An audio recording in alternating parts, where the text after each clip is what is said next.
চিত্রনায়ক সাকিব খানের সঙ্গে তাহলে কি সত্যি বিচ্ছেদ হয়ে গেছে নাকি সবটাই গুজব? অবশেষে নিজেই মুখ খুললেন চিত্রনায়িকা শবনম বুবলী। একটি টেলিভিশন অনুষ্ঠানে খোলামেলা আলোচনায় তিনি নিজেই জানালেন, আমি বিবাহিত, আমি ডিভোর্সড নই।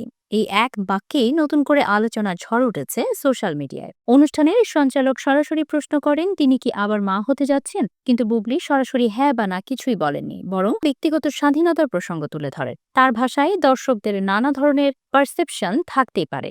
একজন অভিনেত্রীর পেশাগত জীবন যেমন আছে, তেমনি ব্যক্তিগত জীবনও আছে। দুটোকে এক করে দেখা ঠিক নয়। প্রেগন্যান্সির গুঞ্জন নিয়ে তিনি বলেন, আমি প্রেগনেন্ট হচ্ছি কি হচ্ছি না, কখন বলবো বা বলবো না, সেটা সম্পূর্ণ আমাদের ব্যক্তি স্বাধীনতা। এই বক্তব্য যেন সমালোচকদের উদ্দেশ্যে এক স্পষ্ট বার্তা। বুবলী আরো বলেন, তিনি কখনো সাধারণ মন্তব্যকারীদের বিরুদ্ধে আইনি ব্যবস্থা নেওয়ার কথা বলেননি, তবে যারা মিথ্যা তথ্য ছড়ায়, এআই দিয়ে ভুয়া ভিডিও বানায় বা ইচ্ছাকৃতভাবে গুজব রটায়, তাদের বিরুদ্ধে তিনি কথা বলেছেন।